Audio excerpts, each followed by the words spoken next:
নমস্কার বন্ধুরা, কেমন আছো তোমরা সবাই? আশা করছি তোমরা সবাই খুব ভালো আছো, যে যেখানে আছো ঈশ্বরকে পাই সুস্থ আছো। এসবি ক্রিয়েশন ব্লগের নতুন আরও একটি ভিডিওতে তোমাদের সবাইকে জানাই স্বাগত। আই হোপ আজকের ব্লগটাও তোমাদের খুব খুব ভালো লাগবে। আজ হলো বুধবার আর এখন গড়িতে সেই 9টা বাজতে 10 মিনিট বাকি। তো এদিকে দেখো, আগে আমি আমার ভাতের হাঁড়িটা নামিয়ে নিয়েছি। ভাত আমার এদিকে হয়ে গেছে, কারণ চা টিফিন করতে করতেই না এদিকে ভাতটাও আমি কিন্তু বসিয়ে দিয়েছি। তো ওইদিকে দেখো আমার ভাতটাও নেমে গেলো। আর ভাতটা নামিয়েই না ওই একটু হালকা নিচ দিয়ে আবার একটু গরম করে নিই, যাতে ভাতের যদি গায়ে ফ্যানটা থাকে তাহলে যাতে ফ্যানটা টেনে যায়। তো তার জন্য আবার একটুখানি গরমটা করে নিই কিন্তু। তো ভাতটাকে জায়গা মতো রেখে এদিকে দেখো আবার পেঁয়াজ নিয়ে নিলাম আর কয়েকটা ফ্রিজ থেকে সবজিও বের করে নিলাম, যে সবজি কয়েকটা দিয়ে নিরামিষ রান্না করব। আর ভাবছি পেঁয়াজটা কেটে নিচ্ছি কেন বলো তো, তোমাদের দাদাভাইকে ওই মাছ ভাজি করে দেবো। তোমাদের দাদাভাই আর আমিও সকালের খাওয়াটা মাছ ভাজি দিয়েই খাবো, আর দুপুরের জন্য ইয়েটা করছি। আর এদিকে আবার কালকের একটুখানি তরকারিও আছে। কালকে তো মঙ্গলবার ছিল, আর যেহেতু বৃষ্টি ছিল, আর তোমাদের দাদাভাই কাল রাত্রিবেলা আবার নিয়ে আসলো, চিকেন নিয়ে আসলো। তো কালকে রাত্রিবেলায় তাই চিকেন খাওয়া হয়েছে, চিকেন রুটি এগুলো খাওয়া হয়েছিল। তো কিছুটা চিকেন যদি আমি আলাদা করে রেখে দিয়েছিলাম, চিকেন রোস্ট বানিয়েছিল, সেখান থেকে না আবার 2টা পিস রয়েছে। তো সেই এগুলো দিয়ে আমাদের সকালে খাওয়া হয়ে যাবে। আর নিরামিষটা আছে, আর আবার কালকে দুপুরে ডিম পেঁয়াজিও আছে। দুপুরে আবার ডিম পেঁয়াজি করছিলাম, তো এগুলোও আছে। তো তাই জন্য শুধু নিরামিষটা করলেই না হয়ে যাবে। এদিকে তোমাদের দাদাভাই যাবে স্নানে। তো আমার ঘরের যে ভাত তরকারিগুলো পড়ে প্রত্যেক দিনের, তো এগুলো বা তোমাদের দাদাভাই তো প্রত্যেক দিন ফেলে দিই, তো ওগুলোই গেল ফেলতে। আর আমি এদিকে এই জায়গাটাকে একটু ফেনাইল দিয়ে মুছে নিচ্ছি, কারণ কি বলো তো, অনেক সময় তো আমাদের পাতের জিনিসপত্র ফেলি, তো কীরকম একটা বাজে গন্ধও চলে আসে। যেহেতু প্রত্যেক দিন তো আর বাইরে গিয়ে ফেলা সম্ভব না, তো তাই জন্য আমি বালতির মধ্যেই রেখে দিই। তো তোমাদের দাদাভাই প্রত্যেক দিন স্নানের সময়টা ফেলে দিই, তো তাই জন্য একটু ফেনাইল দিয়ে মুছে দিলাম। তারপর একটা সসপ্যানের মধ্যে নিয়ে নিলাম জলটা দিয়ে আবার একটুখানি স্রাফও দিয়ে দিলাম। আমার রান্নাঘরের কাপড় চোপড়গুলো অবস্থা পুরো খারাপ হয়ে আছে, ধরতে পারছি না। একদিকে জানি বৃষ্টি, এখন না ধুলে ভালো ছিল, কিন্তু ধরতেই পারছি না কাপড়গুলোর মধ্যে। তো তার জন্য সবগুলো কাপড়ই ভাবছি যে বৃষ্টি আসলে আসুক, ভিজিয়ে দেবো আর ধুয়ে দেবো, তাহলে কাপড়ে তেল চিটেটা আর লাগবে না। না হলে যে কাপড়টা দিয়ে মুছছি না যে জায়গাটা, সেই জায়গাটায় পুরো তেল চিটে হয়ে যাচ্ছে। তো তাই জন্য না ভাবলাম যে না, একটু গরম জল দিয়ে এগুলোকে একটু ধুয়ে দিই। আগে তো 2 দিন বাদে বাদে ইয়েটা করতাম, যখনই আমি নোংরা থাকতাম তখনই করতাম। তো এবারে কদিন করবো করে আর করা হচ্ছে না। আর এখন তো বৃষ্টিই চলছে। কালকে তো স্নান করে বাথরুম থেকে কাপড়গুলোও আনিনি, এই বাথরুমের মধ্যে কাপড় চোপড় রয়েছে, তাহলে বুঝো কী পরিমাণে বৃষ্টি। আর এত ভিজা কাপড় তো আর খাটে স্ট্যান্ডে এনে রাখা যায় না বলো, পাখা চালিয়ে যে শুকিয়ে নেবো, কারণ এগুলো দিয়ে জল পড়ছে, যত জল করে নিংড়ায় না তারপরেও। তো যাক, এদিকে দেখো এক পাশে আমার তরকারি বসিয়ে দিলাম, আর এক পাশে ওই যে কাপড় চোপড়গুলো কিন্তু আমি বসিয়ে দিয়েছি। এবার হালকা একটু যখন টকবক করে ফুটবে তখন আমি গ্যাসটা অফ করে দেবো। তো এদিকে দেখো আমার তরকারি পাতি হচ্ছে, আর তোমাদের দাদাভাই তো এদিকে স্নানে গেল, আর আমি এদিকে মাছটাও নামিয়ে নিয়েছি। আর এদিকে দেখো এই যে এবারে যে করি, রান্নাবান্না বসিয়ে তো আমি রান্নাঘরের কাজগুলো শেষ করে নিই, তো সেটাই এখন আমি কিন্তু করছি। তো এদিকে আমার ওই যে স্টিলের একটা পুরোটো তার নাগাল পাই না, যতটুকু পাই এটাকেই দেখো আমি কিন্তু ভালো করে একটু মুছে দিচ্ছি। সবসময় মোছামুছি করে রাখলে না ঘর দূর দেখবে সবসময় কিন্তু একদম পরিষ্কার পরিপাটি থাকে। তো একটু ধৈর্য ধরে আবার সবসময় কিন্তু এই কাজগুলো করতে হয়, ধৈর্য না থাকলে আবার হবে না। তোমরা বলো না যে আমি কি সুন্দর সাজিয়ে গুছিয়ে আমার সংসারের কাজগুলো করি, কি সুন্দর গুছানো আমার কাজ। তো ওই যে গুছানো কাজের পেছনে কিন্তু অনেকটা পরিশ্রমও থাকে। তো ধৈর্য ধরে কাজগুলো করলেই দেখবে সবসময় কিন্তু তোমার সংসার সাজানো গোছানো পরিপাটি থাকবে। সব একটা নেশাও থাকতে লাগবে, দেখবে যার যেটা নেশা না থাকে ওটা জোর করলেও কিন্তু হয় না। যেরকম অনেকে আঁকতে ভালোবাসে, অনেকে রান্না করতে ভালোবাসে, অনেকে ঘর গোছাতে ভালোবাসে, তো এক একজনের দেখবে এক একটাতে নেশা থাকে। তো যদি নেশা না থাকে না, তাহলে জোর করে কিন্তু হয় না। আর কি বলো তো, আমি তো আমার সংসারটাকে, প্রত্যেকটা গৃহিণী সংসারটাকে যার যার সংসারকে ভালোবাসে, তবে এই কাজগুলো করতে আমার বেশ ভালোই লাগে। হয়তো কোনো কোনো সময় একটু বেশি খাটুনি হয়ে যায়, কিন্তু বেশ ভালো লাগে। তো এদিকে দেখো তোমাদেরকে তখন বলেছিলাম মাছ নামিয়েছিলাম, না মাছ নামাইনি, ওই মাছটাই বসিয়েছিলাম পেঁয়াজটাকে ভাজতে, চপ করে উল্টো পাল্টা যেন বকছি। তো এই যে দুজনের জন্য 2টা পিস মাছ ভাজি করে নিয়েছি। মাছ গিয়ে আজকে শেষ হলো, আমার ঘরে মাছটা বেশি খাওয়াই হয় না ভালো। তো এদিকে দেখো তোমাদের দাদাভাইও চলে আসলো, ও এখন রেডি হচ্ছে, আর ওর জন্য আমি এখন কিন্তু বাটটাও বেড়ে নিলাম। তো যাক, এদিকে তোমাদের দাদাভাই খেতে খেতে এদিকে দেখো আবার এই ফাঁকে নিরামিষ সবজিটা বসিয়ে এদিকে কিন্তু আবার এই জায়গাটা আমি মুছে ক্লিন করে নিচ্ছি। তো দেখো এই সাইডের টিনগুলো মুছে দিচ্ছি। অনেক সময় দেখো এখানে রান্না করি আর তরকারি পাতে ছিটে এসে ওই টিনগুলোর মধ্যে এসে পড়ে। তো দেখো এই সাইডটা মুছে তারপর আবার এই সাইডটাও আমি কিন্তু ভালো করে একদম মুছে পরিষ্কার করে নিচ্ছি। তো দুটো সাইডে আমার মোছা হয়ে গেছে। যতটুকু হাত দিয়ে নাগাল পাই না সবসময় চেষ্টা করি পরিষ্কার রাখার, কিন্তু সবসময় তো ওই উঁচুতে উঠে যে দাঁড়িয়ে গিয়ে করবো ওইটা করি না। যখন একদম পুরো ডিপ ক্লিন করি তখন গিয়ে কিন্তু করি। তারপরে দিকে দেখো এই যে এখানে কারেন্টের যে সুইচ বোর্ডটা, ওই সুইচ বোর্ডটাও কিন্তু আমি ওই যে মুছে পরিষ্কার করে দিয়েছি। তারপরে এখানকার এটাও কিন্তু আমি ভালো করে পরিষ্কার করে দিলাম। এই যে দেখো, তো পরিষ্কারটা করে দিয়ে তারপরে এদিকে দেখো ওই যে টুলগুলো আমাদের আগে তো এগুলো লাগতো না, তো এখন আবার লাগছে এগুলো। কারণ আগে তো এগুলো ওই যে মানে ইয়ে করতে লাগতো না, এগুলো আমি পেছনের রুমে রেখে দিতাম, এখন আবার এগুলো কিন্তু আমার লাগছে। তো আগে তো এই টুলটা আমার ওই ঘরে ছিল, তো এখন যেহেতু আবার ইয়ে করছি মানে এই টুলটার মধ্যে খাওয়া দাওয়াটা করছি, তো এই বড় টুলগুলো তো লাগবেই। তো এগুলো যেহেতু আনলাম এখন এগুলো আমাকে সবসময় পরিষ্কার করে রাখতেই লাগবে, না হলে তো এগুলো আমার হঠাৎ দরকার লাগলে তখন বের করতাম। যেহেতু আগে ছোটো কাচের টেবিলটা ছিল, তো সেদিন তো কক্কার ইয়েতে তো আমার জিনিসপত্র উল্টোপাল্টো করতে হয়েছে, তোমরা দেখেইছিলে। তো এদিকে দেখো এবারে ওই যে ফিল্টারের ইয়েটাকে মুছে জলের বালতিগুলোও মুছে দিচ্ছি। আজকে আমার ঘরে জলটা আনা হয়নি, তো জল আনতে লাগবে আমার কালকে। আজকেও আনা হয়নি, কালকেও আনা হয়নি, 2 দিন হয়ে গেছে আনা যে হয়নি। তারপরেও আমার 2টা বালতির মধ্যে জল কিন্তু ফুল আছে, তবে এই নিচের বালতির জলটা মনে হচ্ছে ফিল্টারের মধ্যে দিতে লাগবে, কারণ যেহেতু কালকে জল দেওয়া হয়নি তাই।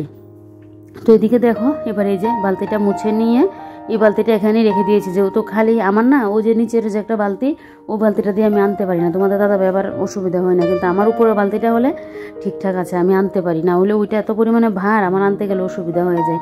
তারপর এদিকে দেখো রান্নাবান্না করতে গেলে তো নিচে তাক টাক ভরে, তো এইগুলো একটু পরিষ্কার করে নিয়েছি। নিয়ে তারপরে এই যে দেখো এখানে ডালা টাইটের মধ্যে তো আমি আবার আমার কোনো কিছু রোদে রোদে দেওয়ার হলে এগুলো কিন্তু আমি রোদে দিই, তো এটারও একটু ভালো করে এখন মুছে একটু ক্লিন করে দিচ্ছি। আর ওয়াশিং মেশিনের উপরটা একটু পরিষ্কার করে দেবো। রান্না বসিয়ে না এইভাবে কাজগুলো করে নিলে দেখবে টাইমের মধ্যে কাজগুলো যেন শেষ করা যায়। আর না হলে রান্নার জন্য যদি অপেক্ষা করে থাকি যে রান্না হোক তারপর গিয়ে আস্তে ধীরে আমি কাজগুলো করব, তাহলে দেখবে কাজ করে আর কিন্তু শেষ করা যায় না। তো ওই যে রান্নার ফাঁকে ফাঁকে এই কাজগুলো কিন্তু আমি করে নিই, সবসময় আমি এভাবে না আমার সংসারে কাজগুলো করি, তো তাই জন্য আমি টাইমের মধ্যে কাজগুলো শেষ করে নিতে পারি। তারপর এদিকে দেখো এই যে ফ্রিজটাকে এবারে মুছে ভালো করে ক্লিন করে নিচ্ছি। এই যে দেখো ফ্রিজটাকে ভালো করে ক্লিন করে নিচ্ছি চারিদিকটা, যেহেতু খোলামেলা থাকে তাই তো মানে ঘর ঝাড় দিলে গিয়ে এটার মধ্যে ধুলোবালি পড়ে। জানি এখন মুছছি তো আবার যখন ঘরটা ঝাড় দেবো তখন গিয়ে আবার পড়বে, তারপরেও তো পরিষ্কার করে রাখতেই লাগবে বলো। এখন ঝাড় দিয়ে তো আর মোছাটা এটা যেন ইয়ে লাগে না, তাই আমি একবার আগেই মুছে নিই, না হলে ঝাড় দিয়ে আবার এই ফ্রিজ মুছতে আসবো, তো এটা আবার সবসময় দেখবে খেয়ালও থাকবে না। আর সবসময় ব্যবহার করি তো তাই জন্য একটা আমার এরকম একটা অভ্যাস হয়ে গেছে। তো এদিকে দেখো এবারে বাসন কুসন ধুয়ে নেবো। আজকে কতগুলো বাসন কুসন পড়েছে দেখো, তো সেই বাসন কুসন আজকে একটাও মাজা হয়নি। ওই যে রান্নার ফাঁকে যদি কাজ করতে যাই তাহলে বাসন কুসন পড়ে থাকে, আবার যদি বাসন কুসন মেজে ঘষে নিই তাহলে আবার কাজ পড়ে থাকে। তো এক এক সময় এক একভাবে কিন্তু কাজগুলোও করি আমার যেভাবে সুবিধা হয়। আর দেখো এতটাই বাসন জমে গেছে, ওই যে এখন বাসন মাজতে গিয়ে যেন অসুবিধা হচ্ছে। আমার এই বেসিনটা কিন্তু অনেকটা কিন্তু নিচু, দেখো কতগুলো বাসন কুসনের মধ্যে কিন্তু জায়গা হয়। তো আমার ছোট্টখাটো বাসন মানে যদি ইয়ে হতো তাহলে আমার অসুবিধাও হয়ে যেত। ওই যে একসাথে জমিয়ে বা অনেক সময় দেখবে শরীর ভালো থাকে না, একসাথে জমিয়ে ভিতরে ফেলে রাখি, না হলে তো বাসনগুলো উপরে একদম মানে বেসে থাকতো চোখের সামনে, মানে ইয়েতে দেখতেও ভালো লাগতো না। আর এগুলো তো ভিতরে থাকলে মানে দেখাও যায় না, বেশি বাসন হলে তো দেখা যাবে, কম বাসন হলে কিন্তু বেসিনের মধ্যে থাকলেও না দেখা যায় না। আমার বেসিনটা এতটা ভালো, ধুতে গেলে খুব ইয়ে হয়। তো এদিকে দেখো এবারে ধোয়া শুরু করে দিয়েছি, মাজা তো করে নিয়েছি, কতগুলো পড়লো বললামই। তো এবারে দেখো এই যে বাসনগুলো এখন ধুয়ে নিচ্ছি।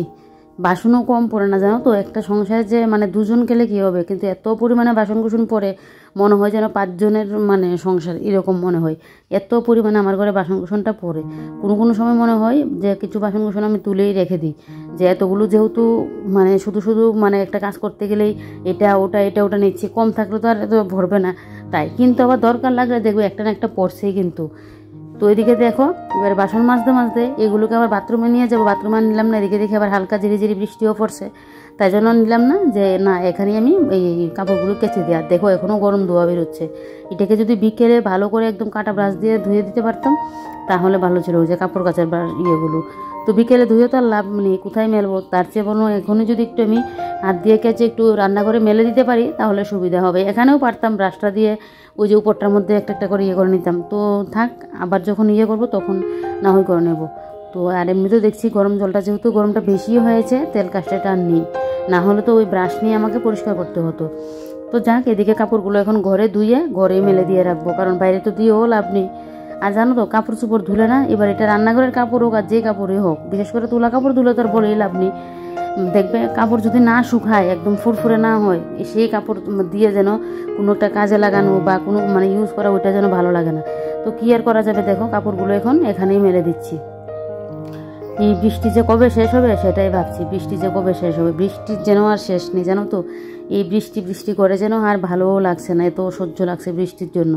সব দিকে খালি এগিয়ে বৃষ্টি বৃষ্টি। বাড়িতেও ফোন করেছিলাম, তখনও বলছিল, বাড়িতে ফোন করে জিজ্ঞাসা করে বলছিলাম, কারণ আমাদের বাড়ির পাশে তো নদী, তো এরকম ইয়ে আছে কিনা। গত বছরও যদিও 24-এ যে বন্যাটা হয়েছিল, তখন আমাদের বাড়িতে কিন্তু জলের ইয়েটা হয়নি। তো তারপরও একটা ভয় ভয় যেন লাগছে যে না জল উঠেছে, মানে উঠবে কিনা, এরকম একটা ভয় ভয়, একটা টেনশনও হচ্ছে। আর বিশেষ করে জানোই তো, মা যেহেতু অসুস্থ, বাবুকে সব একা একা করতে হয়, তো তার জন্য না আরও যেন ইয়ে লাগে। তো তাই ফোনও করেছিলাম, বলছিল না এরকম কোনো চিন্তার ব্যাপার নয়। তারপরও জল এইরকম একটা জিনিস কখন বেড়ে যাবে হঠাৎ করে না ইয়ে পাওয়া যায় না, এরকম হয়। কিন্তু জল আমার বিয়ের আগে আমাদের বাড়িতে একবার উঠেছিল। এমনিতে দেখতাম আমাদের পাশের বাড়িতে উঠতো, আমাদের বাড়ির পেছনটাই আসতো, কিন্তু আমার বিয়ে হবে তার 2 মাস আগে আমাদের বাড়িতে এসেছিল। তবে উঠোনের মধ্যে আসলো, আমাদের ঘর যেহেতু ঘর বারান্দা উঁচু ছিল, আমাদের ঘর বারান্দার মধ্যে উঠতে পারিনি। আর এখন তো আবার নতুন ঘর করা হয়েছে, যেহেতু একদম পুরো উঁচু, গত বছর আমাদের পেছনটা দিয়ে জল এসেছিলো, কিন্তু আমাদের বাড়িতে কিন্তু আসেনি। তারপরও একটা ভয় ভয় তো থাকে বলো।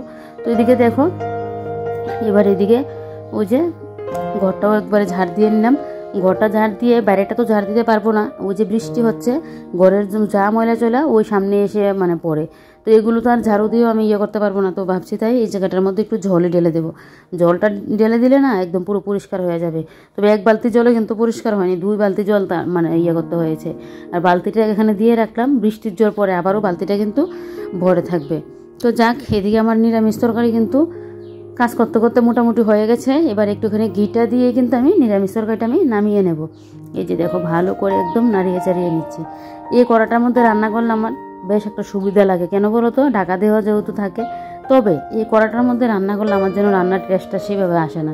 ওই যে ইয়ের করা হয়, এই যে সিলভারের কড়া এগুলো হয়, এটার মধ্যে যেন রান্নাটা করলে রান্নার টেস্টটা সেই রকমের হয়। আমি জানি করার কোনো দোষ নেই, এটা হলো গিয়ে নিজের হাতের মানে যশ। যদি মানে এটার মধ্যে কোনো কড়াই দাও না কেন, যে রান্না আমার রাঁধুনি সে দেখবে সব করার মধ্যে কিন্তু রান্না করতে পারে। তবে আমার এরকমটা মনে হয়। তো দেখো, কালকের ওই যে দুপুরের ডিম পেঁয়াজি রয়েছে, এখানে আবার রাতের একটা কারকলের পুর, এদিকে আবার রয়েছে ওই যে নিরামিষ তরকারি এখন করলাম। এগুলো আমাদের দুপুরের। আর সকালের খাওয়া দাওয়াটা এখন ওই যে বললাম আমি চিকেন আর মাছ ভাজি, এগুলো দিয়ে কিন্তু আমি সকালের খাওয়া দাওয়াটা করে নিলাম। নিয়ে এদিকে এবার এই ঘরে এসে এবার এই ঘরটাকে গুছিয়ে টুক করে চলে যাব স্নানে।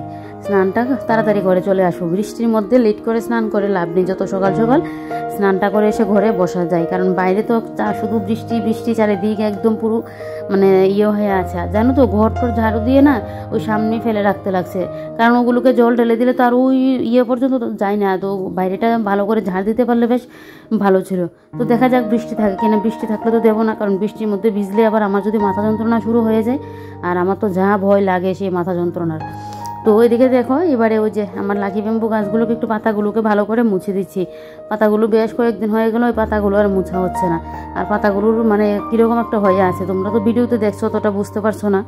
সামনে থেকে দেখলে পাতাটা না কীরকম একটা হয়ে আছে, একদম ধুলোবালিটা পড়ে। তো পাতাটাকে তাই একটা একটা করে কিন্তু আমি মুছে দিচ্ছি। এই পাতাটা থেকে যে কবে একটা করে আবার নিচ দিয়ে গাছ বেরোবে। তো ঘরের মধ্যে যেহেতু আছে তাই মনে হচ্ছে ঠিকঠাক গ্রো হচ্ছে না। বাইরে থাকলে ঠিকই এতদিনে কিন্তু গাছ একটা উঠেই যেত। আগে তো ফার্স্টে একটা মাটিতে লাগিয়েছিলাম একটা টবে, তারপর তো আবার 2টাই টবের মধ্যে লাগিয়ে দিয়েছি। আর একটা ছোট্ট মতো গাছ ছিল, এটাকে কিন্তু এখন আমি মাটিতে লাগিয়ে দিয়েছি। টবে লাগিয়ে দেখছি একদম ইয়ে হচ্ছে না, তাই জন্য মাটির মধ্যে লাগিয়ে দিয়ে রাখলাম, দেখি এটার মধ্যে থেকে চারা আসে কিনা। তো এদিকে দেখো, মুছার পর কতটা চকচকে করছে, কি ভালো লাগছে না দেখতে। তারপর আর কি, বৃষ্টি এদিকে তো পড়েই যাচ্ছে, কিন্তু এখন যদি বৃষ্টি ইয়ে করে না বাইরে বেরিয়ে জায়গাটা পরিষ্কার করি, দেখতে এতটা পরিমাণে বৃষ্টি লাগছে তোমাদেরকে বলে বোঝাতে পারবো না।